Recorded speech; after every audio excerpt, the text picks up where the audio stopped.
So it's one of the most important messages I have for entrepreneurs is that you should have gold and you should have silver and real estate.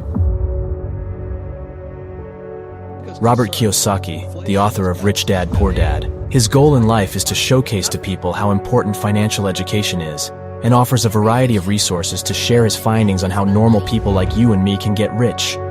In this video, we will cover 4 extremely important lessons that Robert learned to get rich. Failure should inspire you to get smarter. And unfortunately, our school system says if you fail, you're stupid. That is not true. You know, we learn from our mistakes. Mistakes are opportunities to get smarter, be humble, and take a look at something. And that's the problem with most people today as they leave school. Most of them haven't really learned much because I don't remember my 3rd year of calculus. I have no idea what I learned there, but I did learn that I failed. And when I failed, I was going to be, this is in the 60s, I was going to get sent straight to Vietnam. So failure was a very painful subject. I also failed English twice in high school, and today I'm known as a writer. But so failure is the key to success, except in school. Lesson 1. Failure doesn't mean you're failing.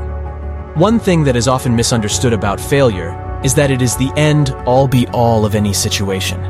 Whether it be a failed business, failed project, or a failed venture, many entrepreneurs believe that this means this is the end. In fact, what we may not realize about failure is that it is merely showcasing to you what didn't work and is providing a lesson to you that you can take with you on future ventures. Failure doesn't mean you're failing. It simply means you have found one of the ways that doesn't work and can move on to the next. So you have to understand tax. You see, this is all over the world, very little difference. These guys pay 40% of their money in taxes. So they make $1,000, they're going to spend $400 in taxes. These guys that make $1,000, they're going to pay 60% in tax. So our schools are teaching entrepreneurship, but they're not teaching them tax. Okay? And because they're focusing on income. Over here, it's 20% in tax.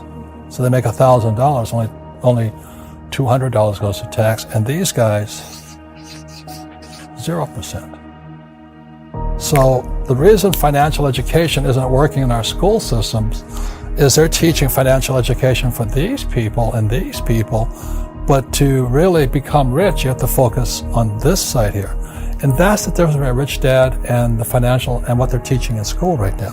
I'd rather be on this side. This side is a lot harder, but in the long run, it's more fun for me. On this side here, it's harder, but you're paying tax constantly. So these guys here are saying tax to rich. Well, these guys don't pay taxes.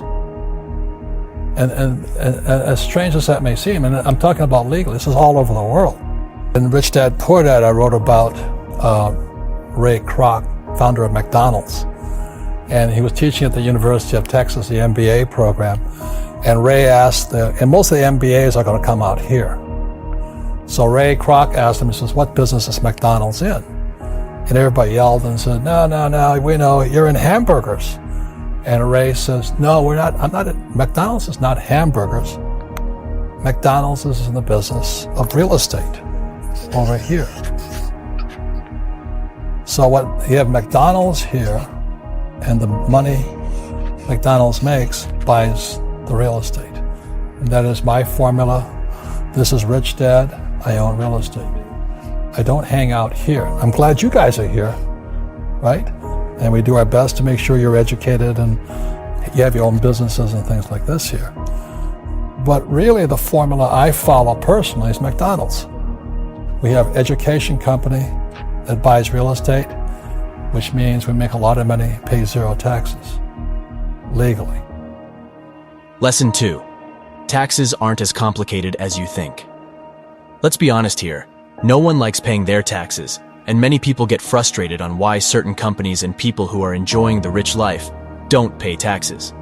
It's simply because there are many different loopholes that they are privy to that many common folk are not. In his story about his rich dad, Robert often speaks about how his rich dad provided some excellent advice when it comes to taxes. Do some research, and you'll find that there may be ways that you can also benefit from these loopholes. In school, they compensate for risk by telling you to memorize the right answer. So in other words, these kids leave, the young people like you, leave school thinking, oh, if I know the right answers, then there's no risk. And it drives old guys like me crazy. Because everybody's talking about millennials. What's wrong with them? You know, millennials are the most highly, in many ways, the most highly educated generation in history. They have the cell phone. They didn't get educated in school. They got educated on social media, on the cell phones. They know all the answers, but they're afraid of doing anything. Yeah. You know, the biggest complaint about my generation is millennials know all the answers, but they can't do anything. And the reason they can't do anything is because you might hurt somebody's feelings, you might make a mistake, you know, and that just keeps you guys just trapped in this little box here. Yeah. So that's one of the reasons I think millennial money is such an important point here, because if you're going to come into my world, old guy's world, or the information age, you've really got to understand what is risky and what is not risky. And in my world, if you play it safe, that makes you stupid. Because if you don't take risks, you don't get smarter. Number one schools do is they punish you for making mistakes. Are people punished for making mistakes here? No, it's encouraged. We want you to. And then as long as you learn from them. Yep, fail hard, fail fast, learn, and move on. What happens if you made a mistake and you didn't tell everybody?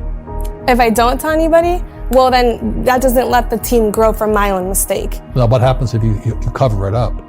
Then I'm punished if I cover it up. Yeah, you probably got fired for that. Yeah. You see, the worst thing that happens in an organization like this is when you make a mistake, you cover it up. Mm-hmm. That's the worst thing. Yeah. But that's what they teach you in school. Lesson 3. Learn to take risks. Taking risks is one of the most terrifying things you can do. It can seem daunting at first, but by being able to take the risk in life, it allows you to grow not only as a business owner, but also as a person as well. If you are able to afford to take a risk, do it. I think the biggest secret of my success is I have all, we all have these. We all have some degree of physical things we do. Emotionally, I'm a basket case a lot of the time, you know. I get upset, I get angry, I get sad, I get my feelings hurt. And I'm always, this is good, this is bad, this is, you watch politics, it's all good and bad, it's a bunch of BS. But what keeps me going is this, and it's spiritual. Yeah. Is how can I serve others? Lesson 4. Find out ways you can serve others. Most people don't realize that by being able to give back to your community, whether it be time or money invested in sports teams, school events, local plays, or whatever suits your fancy, it allows you to become ingrained in the community and build a stronger connection with your community and customers.